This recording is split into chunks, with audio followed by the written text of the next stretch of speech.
J'ai utilisé la stratégie de trading la plus puissante de l'année 2025 pour prendre ce trade qui m'a rapporté à lui seul plus de 4000 €. Et tu sais c'est quoi le mieux dans tout ça? C'est qu'il ne m'a pris à peine 30 secondes à analyser et à savoir où je devais entrer en position, où je devais placer mon stop loss et où je devais placer mon TP. Et dans cette vidéo, eh bien, je te montre tout, étape par étape, pour que toi aussi, tu puisses prendre ce genre de trade et gagner ce genre de montant. Sans plus tarder, on commence. Donc, c'est un trade que j'ai pris sur le gold.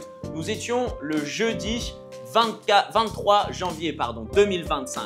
Je suis arrivé sur le marché et je me suis mis en M5 puisque moi j'adore trader en M5, je suis un day trader et j'ai tout simplement étudié la tendance du gold. Et comme vous pouvez le voir, eh bien, nous étions en tendance baissière. Pourquoi? Parce que nous avons ce plus haut qui fait ce plus bas. Je vais vous les mettre ici, ce plus haut qui fait ce plus bas, qui fait ce plus haut, qui fait ce plus bas, qui fait ce plus haut. Et là, on a un changement de tendance. On repasse aussi avec ce nouveau plus haut. Donc, on a ce plus haut, ce plus bas, du coup, qui a fait ce plus haut, qui a fait ce plus bas et on n'a pas eu de nouveau plus haut. Donc là, on a eu une énorme chute ici qui est venue casser tous les derniers plus bas. Donc là, on est repassé clairement bearish. Ok, et ça c'est super important parce que vu qu'on est bearish, et ben moi je cherche des ventes automatiquement. Toujours trader dans le sens de la tendance. La tendance est notre meilleur ami. Donc qu'est-ce que j'ai fait? Eh bien, j'ai tout simplement pris mon outil Fibonacci, mon outil de retracement Fibonacci, et j'ai tracé du dernier plus haut qui avait fait le plus bas à 2741, juste ici. Et à l'intérieur, eh bien, j'ai trouvé ma zone OTE. Optimal Trade Entry, qui se trouve entre les 0,618 et les 0,786. Donc là, dès à présent, je savais que j'allais entrer en vente dans cette zone. J'avais déjà même commencé à préparer ma position comme ceci, avec un stop loss au-dessus du 1. Alors pourquoi le stop loss doit être au-dessus du 1? Parce que nous sommes en tendance baissière. Et c'est ce dernier haut qui a fait ce dernier plus bas. Donc, c'est le dernier plus haut de la tendance baissière et logiquement, eh bien, il est protégé. Donc, on ne viendra pas le chercher si nous sommes en tendance baissière et si la tendance baissière doit continuer. Donc, pour me protéger, je dois mettre mon stop loss juste au-dessus. Et si jamais le gold vient chercher mon stop loss, ça signifie qu'il repasse haussier. Donc, ensuite, on repart dans l'autre sens et on cherchera des achats. Et mon TP, eh bien, il devait être sur le 0, donc à 2741, juste ici, pour tout simplement viser un BOS et une continuation de tendance baissière. Donc maintenant, nous allons mettre play et nous allons voir eh bien, si je vais me faire déclencher. C'est super important car là, je suis déclenché et là, je prends une première position. Juste ici, boum, sur les 2751.1 pour être exact avec vous.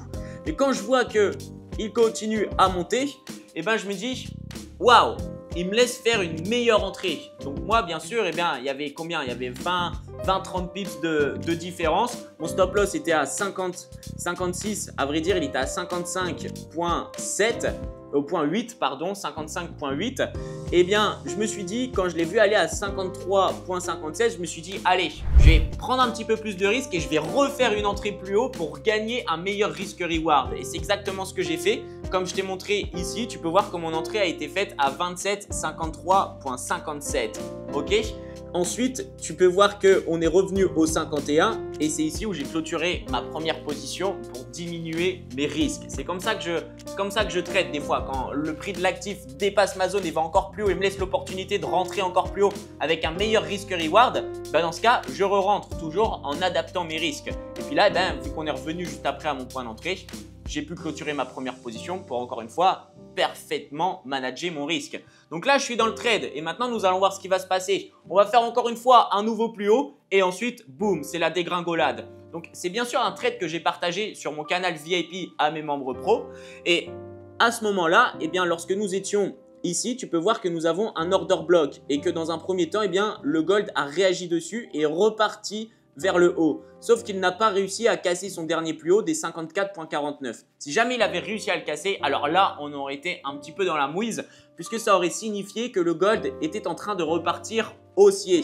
Et j'ai dit à mes membres pro, c'est super important qu'on ne casse pas les 54.38 et qu'on casse dans un premier temps les 51. Et boum, c'est ce qui s'est passé ici. Donc à partir de ce moment-là, j'ai su qu'on allait aller chercher le TP, qu'on était bien baissier.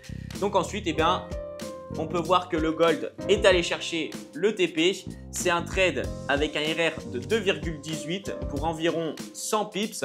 C'est magnifique, c'est génial. J'ai encaissé plus de 4000 € sur ce trade et les membres pro ont aussi extrêmement bien encaissé. Comme je te l'ai dit, c'est un trade que j'avais partagé gratuitement sur mon canal Telegram. Si tu veux le rejoindre et profiter de toutes mes analyses et tous mes trades, le lien est dans la description.